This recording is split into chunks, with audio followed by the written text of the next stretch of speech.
What's going on, everybody? Welcome to Command and Console.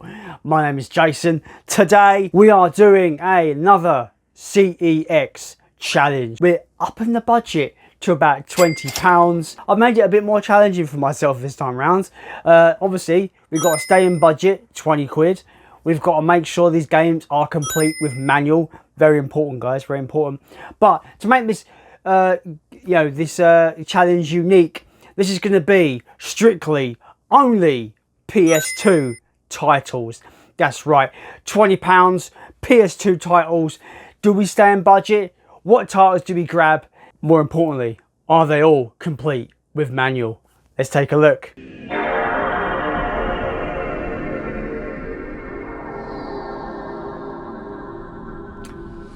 So we are at the PS2 section, as you do, and yeah, 20 quid. What can we find? Do they have manuals? Do we stay in budget? All these questions I've probably mentioned about 50 million times already in this video, but I digress. Some interesting titles. They had all three Midnight Clubs, which is always cool to see a whole, almost pretty much franchise there on PS2. Run Like Hell is a game I remember owning, but I don't remember it being very good, so 4 quid's a bit steep in my opinion from what I remember of that game. So that could be one, but we'll have a look, have a bit more of a look on the shelf to see what there is. This all hinges on manuals though. I don't want to pick up games without manuals because I like it. I like that complete feeling with these games. We've got Tony Hawk's Pro Skater 4. Don't own this one. I've got Pro Skater 3. And I've got the original on PS1. Don't have that one. That could be a contender in this challenge. We've got this interesting one, Top Gun Combat Zones. I did go to buy that one, but it didn't have the manual. A really interesting TMNT Ninja Turtles game there, which is always cool. I love Ninja Turtles, so that would be a pretty cool pickup if we grabbed that today. Yeah, just looking for interesting titles that I generally would like to own in the collection for this challenge. But like I said, it's all hinging on manuals. There are some really cool games here. Mostly they are quite expensive games as well. Some big hitter games. Demon Stone looks interesting for 2 quid. I think it's a Dungeons and Dragons kind of Diablo-esque game. So yes, as we were in my local CEX perusing the PS2 shelf, this was really difficult actually, this challenge. The amount of titles I wanted to pick up that I took to the fucking counter and wanted them to have manuals and they didn't. I was absolutely gutted by some of the titles I found in my local CEX this time round. Red Star is a game I've seen for years being this kind of almost like hidden gem. This game that is meant to be a really fun little kind of oddity that people forget exists. I wanted to get that, had no manual. The 2 Getaway games, I wanted to get those this time round, no manual. Yeah, it's been a struggle, this one. I did limit myself though to my local CEX, so I literally had 1 shelf of games to look through for this challenge. But what did I pick up in this challenge? How many games did I grab, and did we stay within budget? Let's get to the pickups. So the first title for a grand sum of £1 is Socom US Navy SEALs. This game, I remember playing this quite a bit when I had a PS2. I don't remember it all though. I just remember that I've played it. I don't remember this that much, but I remember it being kind of almost like a landmark game in terms of network connectivity. People going online and building squads with their mates and then tackling the game with their friends.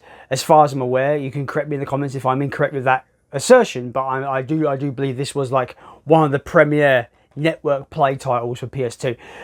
Yeah, but I do kind of remember the campaign being pretty decent, but like I said, I remember playing it. I don't remember much about it, but for £1 I thought I'd give this a go. And with all these titles, they are complete with manual. So that is Socom US Navy SEALs. Next up is a racing title that I remember having on PS2 back in the day and not getting on with. So maybe this will change that. Maybe I'll actually enjoy this on the second go. This was also £1, and it is Lotus Challenge. Probably the first racing game I played on PS2, if I remember correctly, back in the day. I remember like really hankering for a racing game. I think this was really cheap at the time when I picked this up. I remember this being not particularly the traditional racing game. It's more kind of, I think it's got more, like they say on the back, Lotus challenges. So you've got kind of like, you know, challenges to overcome and like stunts to do and stuff like that, from what I can remember. But it does say that it has got a championship mode, so maybe it has got traditional racing in it. But for £1, I thought, let's pick this one up and see how it fares in 2023. That's Lotus Challenge. Next up is a title that I've heard is another, as they say, guys, hidden gem. I've heard that it is. I've heard it is a kind of a game that people forget exists. It's a licensed title. It's a Marvel game, and apparently it's very similar to. It came out kind of the same time as Batman Begins came out, and apparently it's on par with that. People remember that game quite fondly, and people say going through this game, if you like Devil May Cry kind of games, it's actually quite fun. And I'm talking about the Ghost Rider title. This game was £6. It's probably the most expensive title in this pickup, in this challenge at the moment. I think it's the most expensive game I've picked up in this challenge. But yeah, Ghost Rider, I've seen a lot of good things about this. It looks fun. And, you know, I love the Devil May Cry games, so I'm all board for a third party kind of Devil May Cry Marvel-esque game. And Ghost Rider is pretty cool as a character, in my opinion. It's ultimate edgelord stuff, right? It definitely is. But I really like the Ghost Rider character. And those Nicolas Cage movies weren't that bad. They were all right, I guess. I guess this is what this is kind of like tied in with, is the first Nicolas Cage Ghost Rider movie. But I've heard this is not terrible. So I'm looking forward to it. And the screenshots look pretty cool on the back. That's Ghost Rider. That was another game. £6. In the corner of the screen you can see how many games we've picked up and how much we've spent in budget so far. But that is Ghost Rider. Next up is one of my favourite fighting games of all time. It's in my top 10 easily. I don't know how about this port though. I've heard this port was bad. But I picked this game up originally back in the day before I got a PS2. I had a Dreamcast. I picked this game up on the Dreamcast, and it was one of my at the time it was my favourite fighting game ever. Until I played Soul Calibur 2, as you guys know. I'm talking about Dead or Alive 2. I thought I'd grab this because I loved it on the Dreamcast. I've heard this port is somewhat incomplete. I think I've heard it's kind of rushed out to the door when it was ported to PS2. But I digress. Whatever. It might be fun still to have a bit of nostalgia for this game. Still one of my favourite series of fighting games. Dead or Alive 3 is great as well. But I've never actually played anything after that, funny enough. I've not played 4, 5 or whatever it's on now. I ain't got a clue. But Dead or Alive 2 was the jam back in the day on the Dreamcast. I'm hoping I can have a little bit of fun on the PS2, albeit it might be a bad port, I don't know. But that is Dead or Alive 2. As you'd expect, it is complete with the manual. Yeah, the manual there. Yeah, I really had fun with this game. I got really into like the countering system in this game. It's quite unique for a fighting game where you can counter and just do massive damage on people. It's really fun. I just don't know about this port. Let me know. Is this port worth a go? Well, I've bought it now, so it doesn't really matter. But is it as bad as people claim the port to be? Obviously, all my nostalgia comes from the Dreamcast version, so we will see, I suppose. That is Dead or Alive, and as you can see, it cost me £1.50. Next up is a game I've been crossing my fingers that I would find this. This game is on my Project PS2 Creative Collection list. It had to be on there. It is one of the best shooters on PS2, and it isn't black. I've already got black. This one, it's by Sierra, right? It's a James Bond-esque espionage action shooter FPS, right? And I love it. It's brutally violent. The shooting is satisfying as all hell, and nobody talks about it. I adore this game. This is one of those first-person shooters. If someone says first-person shooter on the PS2, this is one of the first ones I mention because it's amazing. I'm talking about a game called Cold Winter. Yeah, I've said what I wanted to say, really. It's just so good. and I don't see it in the wild ever. I've never seen it. I saw it one time. I was on holiday in Nottingham. I saw it and it had no manual, and I was devastated. But this has the manual. It has the manual. The disc is in good nick. I'm so excited to jump back onto this and give it a replay. I've played this through numerous times. It is exceptional. If you enjoy those James Bond games like GoldenEye, like Nightfire, it's similar to that, but it goes in a more adult direction. There's, you know, blood goes everywhere. The actual shooting is so satisfying. And yeah, it's pretty much a James Bond game without the 007 license. It is absolutely fantastic. I love this game. One of the most underrated FPS games ever made, in my opinion. Easily for me. Everyone needs to go out and check this game out. Even if you emulate it, just find a way to play it. Check it out. I think you won't be disappointed. I adore this game. This was definitely on the top of my created collection list when I was like, what game should I get for my PS2 collection?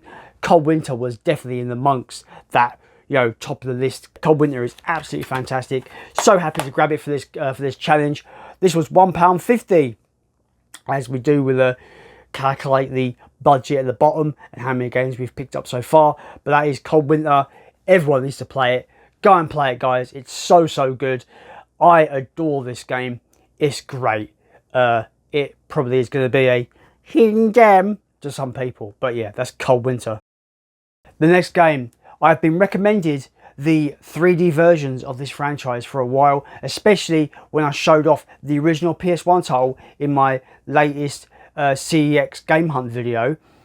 I got a comment saying you need to play the 3D title, so I've picked up Rayman 3.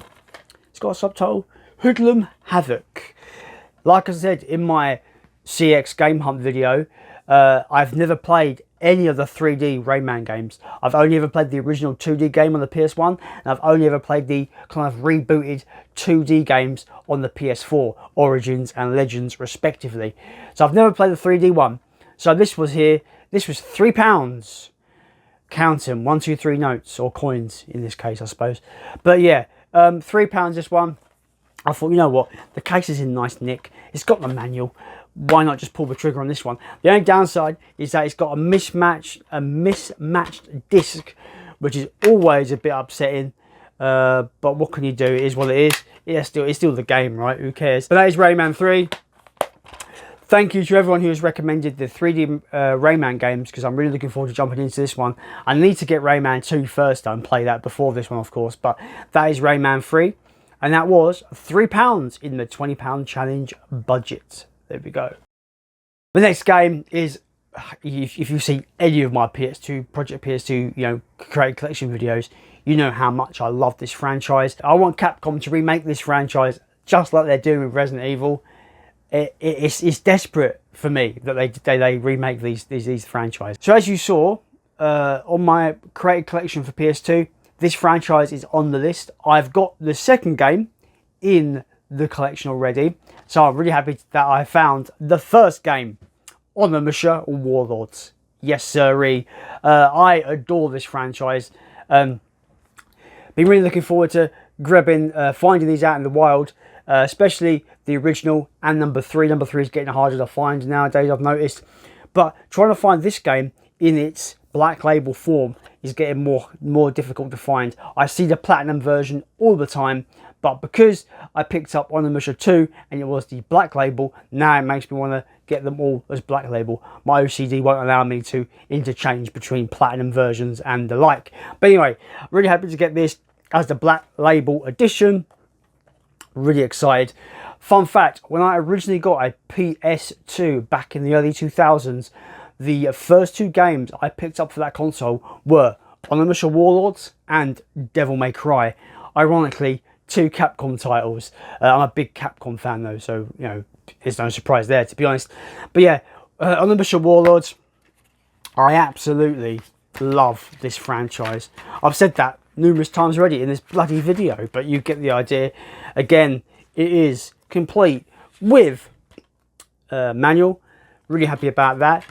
You know, I want these games in my collection, but would I really play this original one as it stands? Probably not, because I've got the remaster for PS4. They re-released it as a remaster. The physical version's only available in Asian territories, but it's full English language and stuff. It's great. I got that on PS4. That's the version I usually play. I'm upset they didn't go that route with the other games in the series, but I digress. But, you know, some people would argue this is the worst version to play of the game. The original Xbox version, Onimusha Genma, is much better. It adds more features to the combat and stuff like that. But, you know, this is where it all began, the PS2 version, and I absolutely adore this franchise. That is Onimusha Warlords. I paid $2.50 for this one. We can add that to our budget for the £20 CEX challenge. So yeah, that is Onimusha Warlords.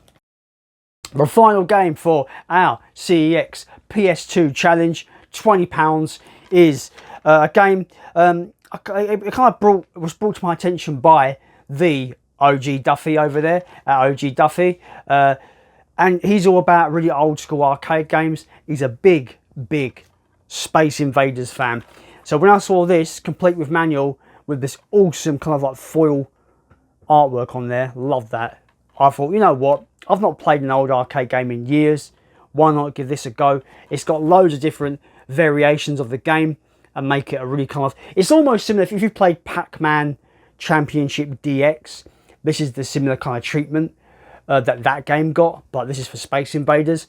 So I'm looking forward to seeing what kind of magical secrets and versions of this game and iterations of it has in here. But really excited to play this one.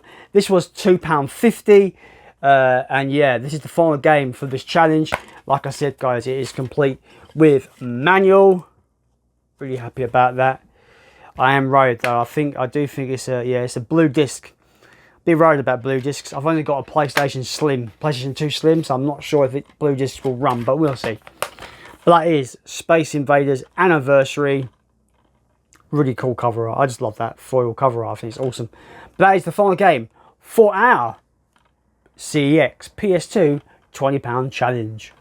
So in total, we grabbed 8 titles in this challenge for PS2. Really happy about this.